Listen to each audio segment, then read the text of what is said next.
에 들어가 있는 다윗의 시 중에 이 제일 마지막에 기록된 시고, 이 시는 약간 조금 특징이 있죠.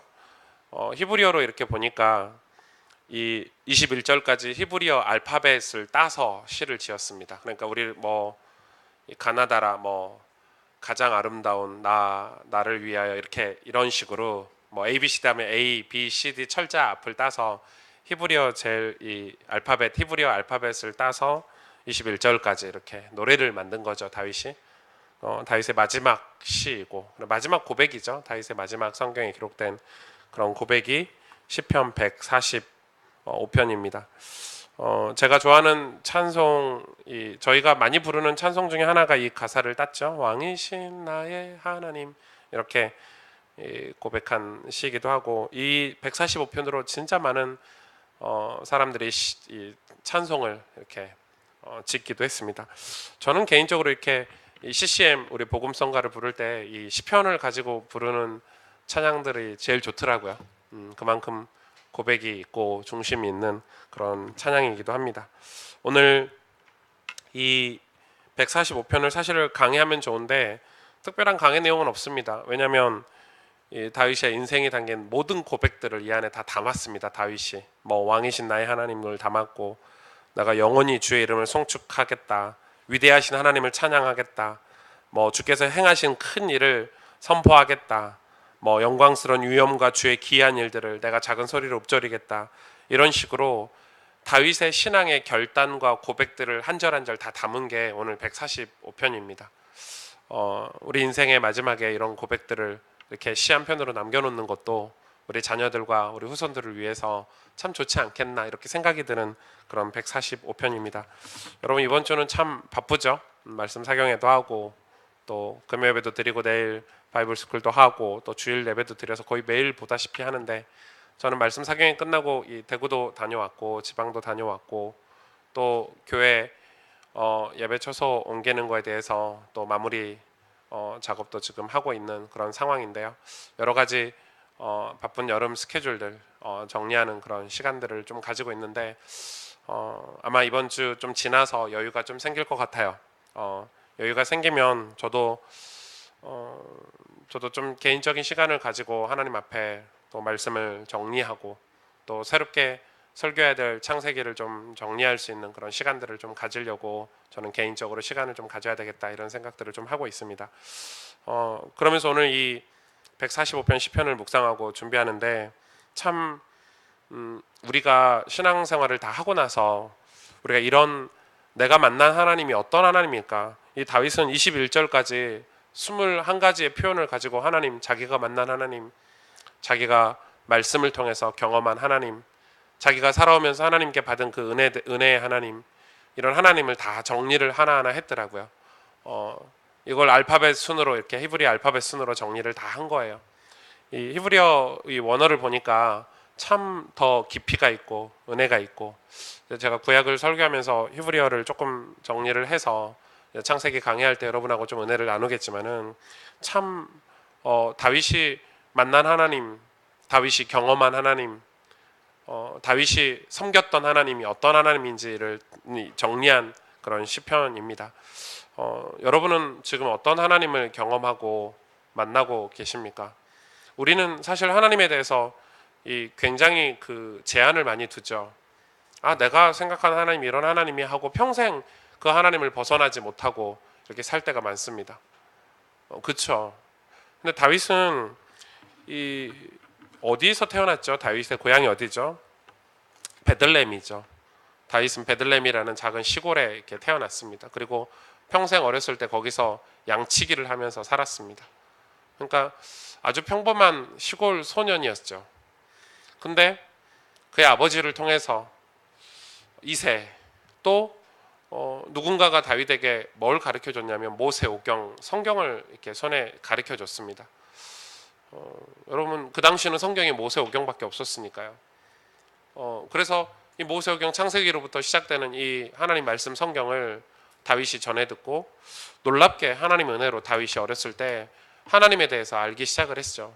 그래서 그가 이 베들레헴 시골에 살 때, 양치기 소년으로 살 때 이 모세오경을 통해서 하나님 알기를 정말 열심히 어느 정도냐면 다윗의 시편에 표현해 보니까 거의 모세오경을 다 암송하다시피 했습니다. 그죠?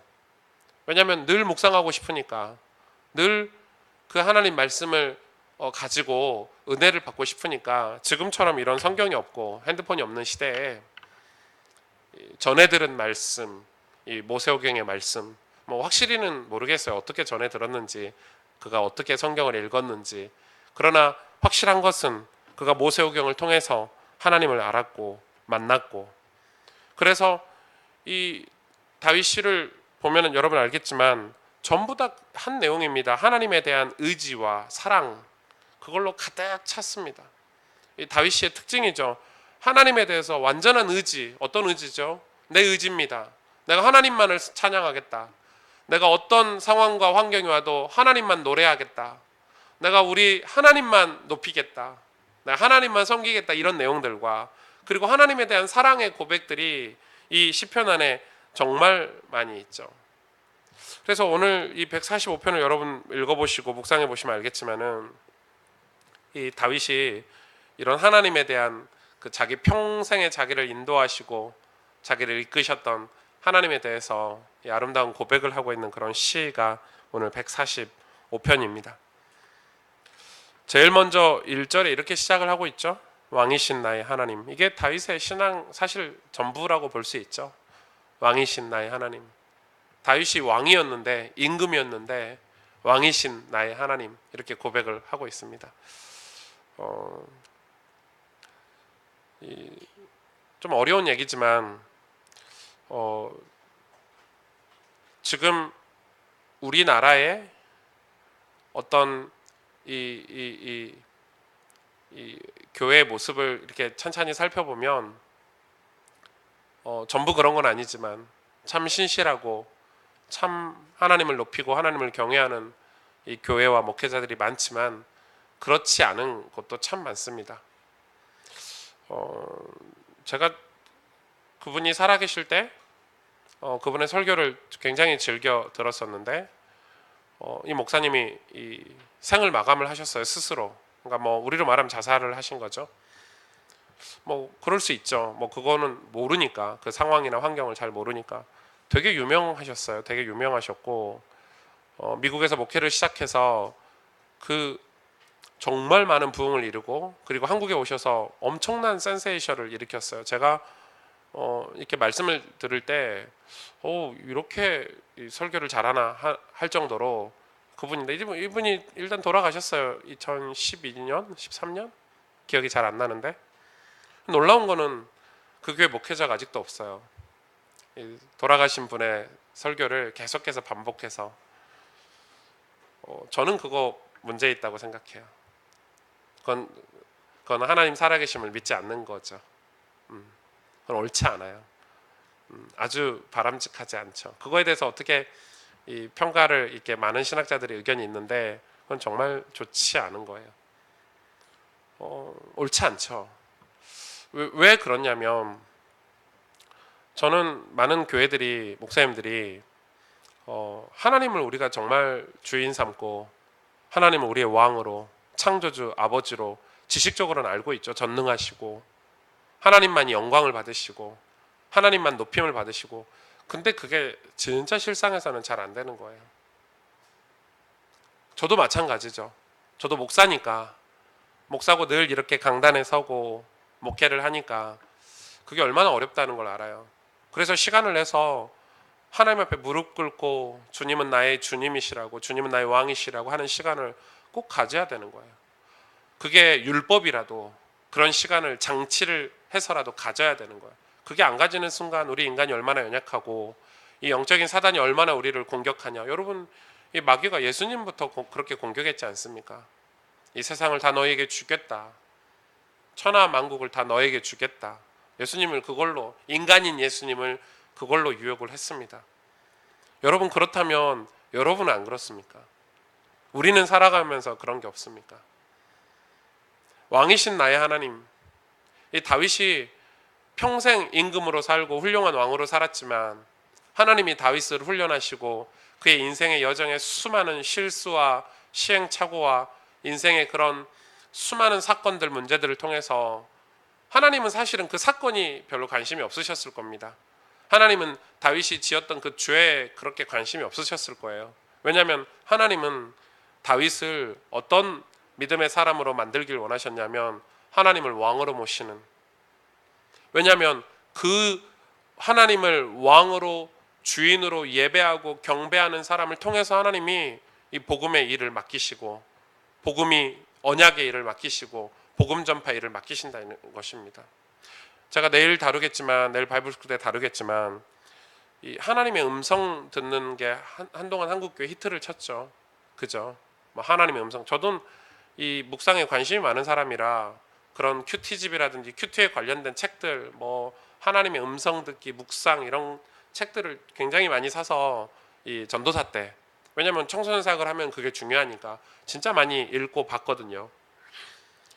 처음에는 그게 제가 분별이 안 됐는데 이제 뭐 정확하게 분별을 할 수 있죠. 그 히트를 친 그 하나님의 음성 듣기가 언제 나왔냐면 세계 2차 대전, 3차 대전 때 굉장히 우리 삶이 막 죽음을 운운할 정도로 절망적이고 어려울 때, 막 상황이 너무너무 힘들고 어려울 때 이 하나님 말씀은 굉장히 상투적이고 현실과 동떨어진 그런 말씀처럼 느꼈기 때문에 사람들이 뭘 요구했냐면 성도들이 좀 더 생생한 하나님의 음성을 다이렉트로 듣기를 원했죠. 마침 그거를 이용을 해서 목회자들이 또 많은 이 묵상가들이 그거를 이 대중화시키는 작업을 했습니다. 그게 여러분 큐티예요. 여러분 이게 그래서 큐티의 핵심은 하나님의 음성 듣는 겁니다. 이런 식이죠. 성경을 한 장 읽어요. 그 사람들이 성경을 멀리하는 건 아니에요. 성경을 한 장 읽고 성경을 덮고 눈을 감고 이제 하나님 나에게 음성을 들려주세요. 그래서 마음에 깨닫는 게 하나님 음성이라는 거예요. 엄청 위험한 거죠, 여러분. 엄청 위험한 거예요. 성경 한 장 읽고 눈을 감고 마음에 떠오르는 거, 마음에 생각나는 게 하나님 음성이고 그게 하나님 계시라고 따르고, 그게 엄청나게 확산이 됐어요. 전 세계를 강타를 했어요. 놀랍게도 정말 놀랍게도 그렇게 하나님 음성 듣기가 유행처럼 이렇게 번질 때 뭐가 사라진 줄 아세요, 여러분? 기독교인의 도덕성이 다 사라지고 다 무너졌어요. 엄청나게 위험한 거죠. 제가 도덕성을 강조하진 않아요. 그러나 놀랍게도 기독교의 교회 부정 부패가 그때부터 시작이 됐어요. 왜 그러냐면 성경은 분명히 얘기하고 있어요. 우리의 삶을 얘기해요. 하나님께서 말씀하신 그 말씀에 순종해서 사는 믿음의 삶을 우리에게 성경은 가르쳐요. 그러니 하나님 말씀, 하나님 우리에게 주신 이 계시의 말씀을 묵상한다는 것은 엄청 다른 얘기예요. 그래서 이미 우리에게 주신 이 계시, 하나님 예수 그리스도라는 이 계시는 예수 그리스도거든요. 복음을 담은 게 성경이기 때문에 이 복음을 깨닫고 이 복음을 통해서 우리 삶을 믿음으로 사는 그 삶이 사실은 하나님 음성을 듣고 묵상하고 사는 삶이에요. 그러니까 뭔가 우리는 그렇게 생각을 해요. 아무리 이 하나님의 일과 어떤 경건하게 보이는 그런 모습이라 할지라도 그런 거를 하나님의 뜻 계시로 무조건적으로 받아들이면 안 돼. 우리는 늘 성경을 상고해야 되고 성경에서 우리가 그게 맞는지 틀린지 확인을 하는 작업이 필요한 거죠. 뭐 그건 나중에 시간이 돼서 자세히 말씀을 드리겠지만은, 그래서 이 갈라디아서 2장 20절에 사도 바울이 고백하잖아요. 내가 예수 그리스도의 십자가에 못 박힘으로, 그렇게 시작을 하는 거예요. 내가 예수 그리스도를 주인 삼아. 여러분 모든 신앙은 다 거기서 시작이 돼요. 그래서 복음을 받아들이고 복음을 깨닫고, 복음은 예수 그리스도잖아요. 예수 그리스도를 깨닫고 그래서 하나님을 알게 되고 하나님의 뜻을 나중에는 알게 되고 그리고 하나님을 섬기게 되는 그 신앙의 과정들이 다 있는 거죠. 다윗이 왕이신 나의 하나님으로 인생을 결말 짓고 있잖아요. 그리고 내가 주를 높이고 영원히 주의 이름을 송축하리이다. 그렇게 오늘 쭉 고백하고 있어요. 자기 인생을 하나님께서 축복하시고 하나님 인도하신 것들을 쭉 기록하고 있어요. 여러분 나중에 이 145편을 한번 은혜로 읽어보시면 좋을 것 같아요. 하나님 어떻게 다윗을 인도하셨고 축복하셨는지. 그래서 신앙은 내 것을 내려놓아야 돼. 근데 그냥 내 것을 내려놓는 게 아니에요. 하나님이 나를 부르셨기 때문에. 하나님이 나를 부르셨는데 생각해 보세요. 하나님께서 오승주를 부르셨어요. 하나님이 주의 종으로 목회자로, 아니 그걸 떠나서 직업을 떠나서 하나님 당신의 그 신실한 제자로 저를 부르셨어요. 그럼 내 것을 가지고 갈 수는 없는 거예요. 내 것을 내려놓고 내 것을 비워야 내가 하나님의 부르심에 화답할 수 있고 하나님이 당신이 부르시고 나에게 주시는 것들을 받을 수 있는 거예요. 하나님 부르셨기 때문에, 하나님 콜링하셨기 때문에. 저와 여러분 하나님이 선택하셔서 부르셨어요. 그래서 여러분 이 다윗뿐만 아니라 바울도 그렇고 모든 믿음의 성경의 인물들이 다 그 싸움을 하고 있는 거예요. 내가 아닌 그리스도, 내가 아닌 하나님, 내가 아닌 정말 하나님의 영광, 내 인생의 계획이 아닌 하나님의 계획. 그게 여러분 기독교 신앙이에요. 그게 기독교 신앙이에요. 우리는 오늘 이 시편의 말씀을 두고 진짜 중요한 믿음의 고백을 해야 되는 거예요. 여러분 세상에서 가장 어려운 게 힘들고 어려운 게 뭐죠? 내 마음대로 안 되는 거 아닙니까? 내 마음대로 안 된다고 하는 거야. 사람들이 그걸 힘들어해요. 근데 사실 내 마음대로 되는 게 사람들은 잘 살고 잘 먹고 야 성공했다 이렇게 얘기하잖아요. 내 마음대로 되는 게 내가 생각대로 되고 내 마음대로 되고. 근데 내 마음대로 되는 것이 사실은 죄 아닙니까? 그게 죄예요. 내 마음대로 살려고 하나님 떠났잖아요. 내 마음대로 살려고 아담과 하와가 에덴 동산을 떠났잖아요. 내 뜻대로 내 원하는 대로 살고 싶어서 내 마음껏 내가 하고 싶은 내 기분과 감정대로 살고 싶어서 하나님 이 약속을 어기고 하나님을 떠난 게 여러분 죄 아닙니까? 그런데 그렇게 살면 천국을 못 만나는 거죠. 그렇게 살면 진짜 자유함을 맛볼 수 없는 거죠. 내 자녀가 부모를 떠나 살면 행복할 것 같잖아요. 부모가 맨날 잔소리하고 부모가 맨날 하라는 대로 살아야 되는 어린 자녀가 부모를 떠나면 자유할 것 같거든요. 그래서 가출하고. 근데 가출하면 행복합니까? 며칠 안 가잖아요. 그러니까 그것과 마찬가지인 거죠. 그래서 여러분 이 사람이 하나님 품을 떠나는데 여러분 그럼 구원은 무엇입니까? 신앙생활은 무엇입니까? 다시 하나님 품으로 돌아오는 거예요. 하나님의 시간 속으로, 하나님의 그 품 안으로, 그의 나라로. 근데 거기서 살려고 하니까 살기가 힘든 거죠. 왜냐하면 내 것이 있으니까. 그래서 여러분 믿음은 내 것을 버리고 하나님의 것으로 사는 게 믿음이에요. 그래서 믿음으로 살기 위해서 믿음이 자라고 성장하는 거죠. 믿음은 절대 퇴보되거나 정체되는 게 아니죠. 하나님을 알면 알수록, 하나님이 누구인지 깨달을수록, 하나님이 어떤 분인지 사건과 문제와 상황을 통해서 하나님 말씀이 우리 가운데 확인이 되는 순간에 우리 믿음이 자라는 거예요. 여러분 믿음은 자라는 거예요. 어떤 사건을 통해서 믿음을 하나님 자라게 하시는 거예요. 그래서 큰 문제가 있을 때마다 하나님 말씀을 통해서 우리의 믿음을 하나님 키우시고 우리의 그릇을 키우시고 우리의 지경을 넓히시고 하나님이 믿음을 키우실 때마다 하나님 믿음의 사람들을 부르실 때마다 큰 사건과 환경을 통해서 이 믿음을 자라게 하셨어요. 여러분 다윗의 인생은 파란만장한 인생 아니었습니까? 그가 실수도 얼마나 많이 했습니까? 그가 넘어지기를 얼마나 많이 했습니까? 그가 얼마나 가슴 떨리는 이 가슴이 뛰는 이 사건들과 문제를 많이 만났습니까? 그때마다 다윗은 하나님 앞에 회개하고 하나님의 말씀을 다시 보고 순종하고 이런 사건들을 통해서 믿음이 자란 것입니다. 믿음은 내 믿음이 아니죠. 내 믿음이 강해야지 이게 아닙니다. 그때마다 하나님을 경험한 겁니다. 하나님을 그때마다 체험한 겁니다.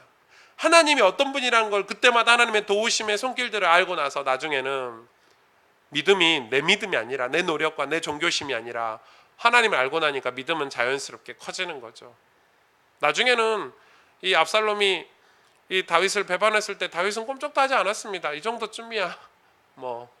이 정도쯤이야.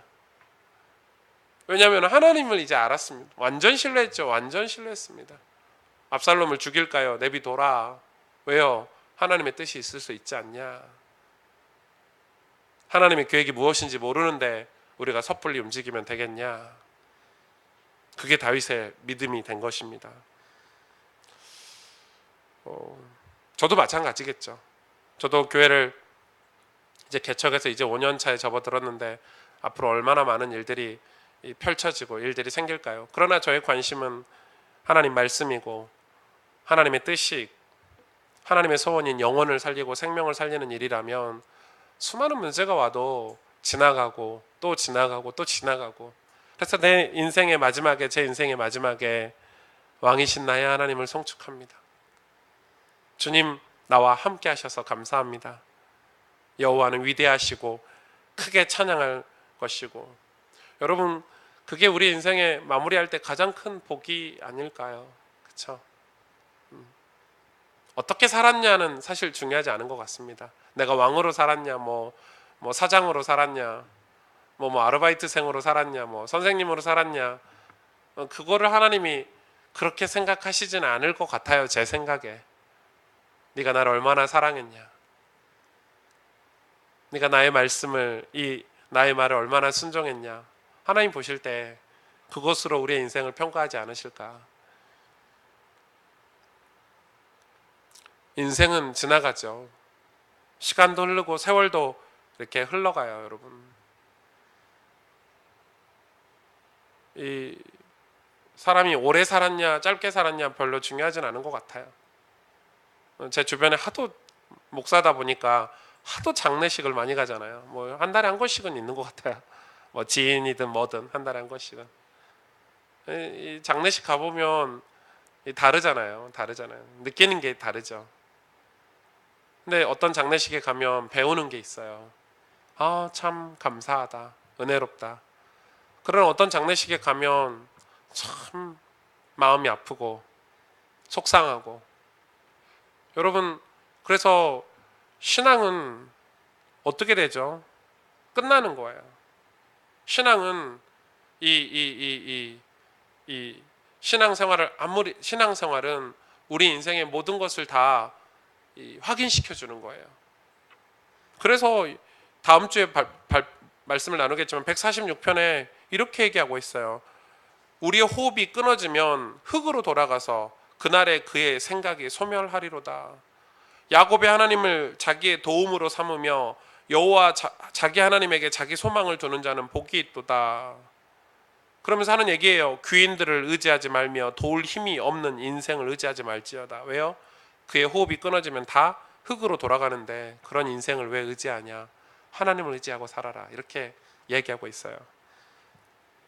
여러분, 우리는 우리의 인생을 살아가면서 오늘 145편처럼 하나님을 하나하나, 여러분이 만난 하나님, 여러분이 경험하는 하나님, 그 하나님을 여러분 삶에 기록하고 여러분 삶의 간증으로 하나하나 붙잡고, 그래서 사람들에게 그 하나님을 소개하고. 여러분, 그게 우리 인생의 가장 복된 인생이 아닐까 생각을 합니다. 그렇죠? 저와 여러분에게 수많은 문제와 사건, 환경이 올 때마다 여러분 말씀을 통해서 하나님을 만나고 경험하고 여러분 인생의 말미에 이런 145편과 같은 고백을 하는 그런 축복된 인생이 되시기를 주님의 이름으로 축복합니다. 함께 기도하겠습니다.